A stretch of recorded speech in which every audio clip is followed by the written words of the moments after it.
जय गुरु जी। इंद्र द्वारा काम का स्मरण, उसके साथ उनकी बातचीत तथा उनके कहने से काम का शिव को मोहने के लिए प्रस्थान। ब्रह्मा जी कहते हैं, नारद देवताओं के चले आने पर दुरात्मा तारक दैत्य से पीड़ित हुए। इंद्र ने कामदेव का स्मरण किया। कामदेव तत्काल वहां आ पहुंचा। तब इंद्र ने मित्रता का धर्म बताते हुए काम से कहा, मित्र, कालवशात मुझ पर असाध्य दुख आ पड़ा है। उसे तुम्हारे बिना कोई भी दूर नहीं कर सकता।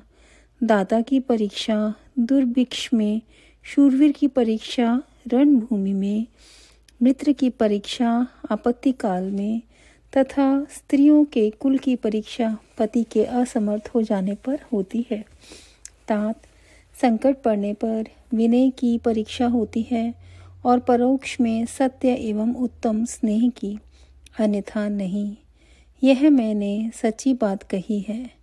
मित्रवर, इस समय मुझ पर जो विपत्ति आई है उसका निवारण दूसरे किसी से नहीं हो सकता। अतः आज तुम्हारी परीक्षा हो जाएगी। यह कार्य केवल मेरा ही है और मुझे ही सुख देने वाला है, ऐसी बात नहीं, अपितु यह समस्त देवता आदि का कार्य है, इसमें संशय नहीं है। इंद्र की यह बात सुनकर कामदेव मुस्कुराया और प्रेमपूर्ण गंभीर वाणी में बोला। काम ने कहा, देवराज, आप ऐसी बात क्यों कहते हैं? मैं आपको उत्तर नहीं दे रहा, आवश्यक निवेदन मात्र कर रहा हूँ। लोक में कौन उपकारी मित्र है और कौन बनावटी, यह स्वयं देखने की वस्तु है, कहने की नहीं। जो संकट के समय बहुत बातें करता है वह काम क्या करेगा। तथापि महाराज प्रभु, मैं कुछ कहता हूँ, उसे सुनिए। मित्र, जो आपके इंद्र पद को छीनने के लिए दारुण तपस्या कर रहा है, आपके उस शत्रु को मैं सर्वथा तपस्या से भ्रष्ट कर दूंगा। जो काम जिससे पूरा हो सके, बुद्धिमान पुरुष उसे उसी काम में लगाएं। मेरे योग्य जो कार्य हो वह सब आप मेरे जिम्मे कीजिए। ब्रह्मा जी कहते हैं, कामदेव का यह कथन सुनकर इंद्र बड़े प्रसन्न हुए। वे कामनियों को सुख देने वाले काम को प्रणाम करके उससे इस प्रकार बोले। इंद्र ने कहा, तात मनोभव, मैंने अपने मन में जिस कार्य को पूर्ण करने का उद्देश्य रखा है उसे सिद्ध करने में केवल तुम ही समर्थ हो। दूसरे किसी से उस कार्य का होना संभव नहीं है। मित्रवर, मनोभव काम जिसके लिए आज तुम्हारे सहयोग की अपेक्षा हुई है उसे ठीक ठीक बता रहा हूँ, सुनो। तारक नाम से प्रसिद्ध जो महान दैत्य है वह ब्रह्मा जी का अद्भुत वर पाकर अजय हो गया है और सभी को दुख दे रहा है। वह सारे संसार को पीड़ा दे रहा है। उसके द्वारा बारंबार धर्म का नाश हुआ है। उससे सब देवता और समस्त ऋषि दुखी हुए हैं।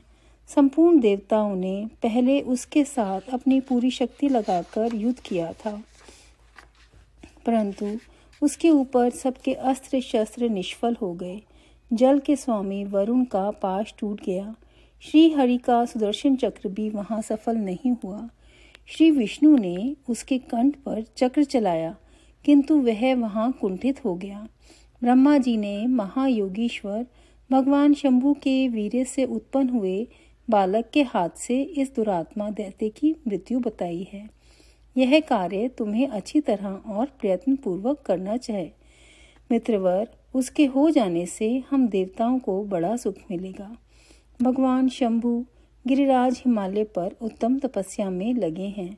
वे हमारे भी प्रभु हैं, कामना के वश में नहीं हैं, स्वतंत्र परमेश्वर हैं। मैंने सुना है कि गिरिराज नंदिनी पार्वती पिता की आज्ञा पाकर अपनी 2 सखियों के साथ उनके समीप रहकर उनकी सेवा में रहती हैं। उनका यह प्रयत्न महादेव जी को प्रतिरूप में प्राप्त करने के लिए ही है, परंतु भगवान शिव अपने मन को संयम नियम से वश में रखते हैं। माँ, जिस तरह भी उनकी पार्वती में अत्यंत रुचि हो जाए, तुम्हें वैसा ही प्रयत्न करना चाहिए। यही कार्य करके तुम कृतार्थ हो जाओगे और हमारा सारा दुख नष्ट हो जाएगा। इतना ही नहीं, लोक में तुम्हारा स्थायी प्रताप फैल जाएगा। ब्रह्मा जी कहते हैं, नारद, इंद्र के ऐसा कहने पर कामदेव का मुखारविंद प्रसन्नता से खिल उठा। उसने देवराज से प्रेम पूर्वक कहा, मैं इस कार्य को करूँगा, इसमें संशय नहीं है। ऐसा कहकर शिव की माया से मोहित हुए काम ने उस कार्य के लिए स्वीकृति दे दी और शीघ्र ही उसका भार ले लिया। वह अपनी पत्नी रति और वसंत को साथ ले बड़ी प्रसन्नता के साथ उस स्थान पर गया जहाँ साक्षात योगीश्वर शिव उत्तम तपस्या कर रहे थे। अध्याय 17। रुद्र की नेत्राग्नि से काम का भस्म होना, रति का विलाप, देवताओं की प्रार्थना से शिव का काम को द्वापर में प्रद्युम्न रूप से नूतन शरीर की प्राप्ति के लिए वर देना और रति का शंबर नगर में जाना। ब्रह्मा जी कहते हैं, मुने, काम अपने साथी वसंत आदि को लेकर वहां पहुंचा। उसने भगवान शिव पर अपने बाण चलाए। तब शंकर जी के मन में पार्वती के प्रति आकर्षण होने लगा और उनका धैर्य छूटने लगा। अपने धैर्य का ह्रास होता देख महायोगी महेश्वर अत्यंत विस्मित हो मन ही मन इस प्रकार चिंतन करने लगे। शिव बोले, मैं तो उत्तम तपस्या कर रहा था, उसमें विघ्न कैसे आ गया? किस कुकर्मी ने यहाँ मेरे चित्त में विकार पैदा कर दिया? इस तरह विचार करके सत्पुरुषों के आश्रयदाता महायोगी परमेश्वर शिव शंका युक्त हो संपूर्ण दिशाओं की ओर देखने लगे। इसी समय वाम भाग में वाण खींचे खड़े हुए काम पर उनकी दृष्टि पड़ी। वह मूढ़चित मदन अपनी शक्ति के घमंड में आकर पुनः अपना बाण छोड़ना ही चाहता था। नारद, इस अवस्था में काम पर दृष्टि पड़ते ही परमात्मा गिरीश को तत्काल रोष चढ़ाया। मुने, उधर आकाश में बाण सहित धनुष ली खड़े हुए काम ने भगवान शंकर पर अपना अमोघ अस्त्र छोड़ दिया, जिसका निवारण करना बहुत कठिन था, परंतु परमात्मा शिव पर वह अमोघ अस्त्र भी मोघ हो गया। कुपित हुए परमेश्वर के पास जाते ही शांत हो गया। भगवान शिव पर अपने अस्त्र के व्यर्थ हो जाने पर मनमत काम को बड़ा भय हुआ। भगवान मृत्युंजय को सामने देख वह कांप उठा और इंद्र आदि समस्त देवताओं का स्मरण करने लगा। मुनि श्रेष्ठ, अपना प्रयास निष्फल हो जाने पर काम भय से व्याकुल हो उठा था। मुनीश्वर कामदेव के स्मरण करने पर वे इंद्र आदि सब देवता वहां आ पहुँचे और शंभु को प्रणाम करके उनकी स्तुति करने लगे। देवता स्तुति कर ही रहे थे कि कुपित हुए भगवान हर के ललाट के मध्य भाग में स्थित तृतीय नेत्र से बड़ी भारी आग तत्काल प्रकट होकर निकली।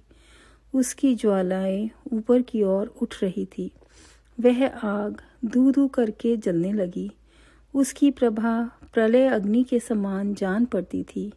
वह आग तुरंत ही आकाश में उछली और पृथ्वी पर गिर पड़ी, फिर अपने चारों ओर चक्कर काटती हुई धाराशायिनी हो गई। साधो, भगवान, क्षमा कीजिए, क्षमा कीजिए। यह बात जब तक देवताओं के मुख से निकले तब तक ही उस आग ने कामदेव को जलाकर भस्म कर दिया। उस वीर कामदेव के मारे जाने पर देवताओं को बड़ा दुख हुआ। वे व्याकुल हो गए। हाय हाय, यह क्या हुआ? ऐसा कहकर जोर जोर से चीत्कार करते हुए रोने बिलखने लगे। उस समय विकृत चित हुई पार्वती का सारा शरीर सफेद पड़ गया। काटो तो खून नहीं। वे सखियों को साथ ले अपने भवन को चली गई।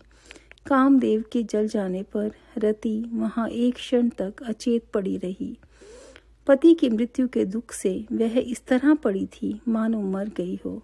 थोड़ी देर में जब होश हुआ तब अत्यंत व्याकुल हो रति उस समय तरह तरह की बातें कहकर विलाप करने लगी। रति बोली, हाय, मैं क्या करूं, कहाँ जाऊं? देवताओं ने यह क्या किया? मेरे उद्दंड स्वामी को बुलाकर नष्ट करा दिया। हाय हाय, नाथ, स्मर स्वामी, प्राण प्रिय, हाँ, मुझे सुख देने वाले प्रियतम, हाँ प्राणनाथ, यह क्या हो रहा है? ब्रह्मा जी कहते हैं, नारद, इस प्रकार रोती बिलखती और अनेक प्रकार की बातें कहती हुई रति हाथ पैर पटकने और अपने सिर के बालों को रोचने लगी और कहने लगी, यह क्या हो गया? उस समय उसका विलाप सुनकर वहाँ रहने वाले समस्त वनवासी जीव तथा वृक्ष आदि स्थावर प्राणी भी बहुत दुखी हो गए। इसी बीच में इंद्र आदि संपूर्ण देवता महादेव जी का स्मरण करते हुए रति को आश्वासन दे इस प्रकार बोले। देवताओं ने कहा, तुम काम के शरीर का थोड़ा सा भस्म लेकर उसे यत्न पूर्वक रखो और भय छोड़ो। हम सब के स्वामी महादेव जी कामदेव को पुनः जीवित कर देंगे और तुम फिर अपने प्रियतम को प्राप्त कर लोगी। कोई किसी को ना तो सुख देने वाला है और ना कोई दुख देने वाला है। सब लोग अपनी अपनी करनी का फल भोगते हैं। तुम देवताओं को दोष देकर व्यर्थ ही शोक करती हो। इस प्रकार रति को आश्वासन दे सब देवता भगवान शिव के पास आए और उन्हें भक्ति भाव से प्रसन्न करके यूं बोले। देवताओं ने कहा, भगवान शरणागत वत्सल महेश, आप कृपा करके हमारे इस शुभ वचन को सुनिए। शंकर, आप कामदेव की करतूत पर भली भांति प्रसन्नता पूर्वक विचार कीजिए। महेश्वर, काम ने जो यह कार्य किया है इसमें इसका कोई स्वार्थ नहीं था। दुष्ट तारकासुर से पीड़ित हुए हम सब देवताओं ने मिलकर उससे यह काम कराया है। नाथ शंकर, इसे आप अन्यथा ना समझें। सब कुछ देने वाले देव गिरीश, सती साध्वी रति अकेली अति दुखी होकर विलाप कर रही है। आप उसे सांत्वना प्रदान करें। शंकर, यदि इस क्रोध के द्वारा आपने कामदेव को मार डाला तो हम यही समझेंगे कि आप देवताओं सहित समस्त प्राणियों का अभिसंहार कर डालना चाहते हैं। रति का दुख देखकर देवता नष्ट प्राय हो रहे हैं, इसलिए आपको रति का शोक दूर कर देना चाहिए। ब्रह्मा जी कहते हैं, नारद, संपूर्ण देवताओं का यह वचन सुनकर